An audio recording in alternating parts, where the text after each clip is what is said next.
Une initiative populaire cantonale législative est lancée par le Touring Club suisse le 25 février afin de modifier l'impôt automobile à Genève.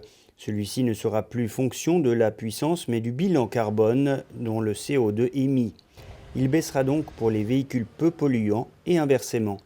Cette fiscalité récompense le progrès technologique, décourage les systèmes anciens type diesel sans punir non plus les détenteurs d'anciens véhicules. Selon François Membré, président du TCS Genève, l'effet incitatif est un instrument à l'impact psychologique fort.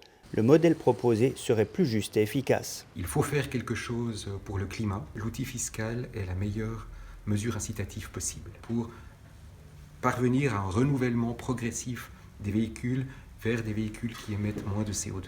Mais l'application du texte concernerait quel type de véhicule? La réponse d'Yves Gerber, directeur du TCS Genève. Elles s'appliqueront tout de suite pour les véhicules électriques, parce que c'est une manière d'encourager ceux qui ont déjà fait le pas depuis quelques années.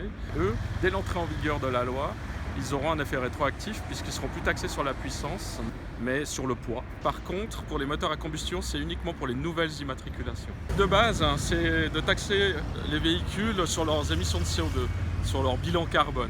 Les gagnants seront ceux qui feront le choix d'un véhicule efficient avec peu d'émissions de CO2, une consommation plus faible parce qu'on remarque une forte corrélation entre la consommation et les émissions de CO2.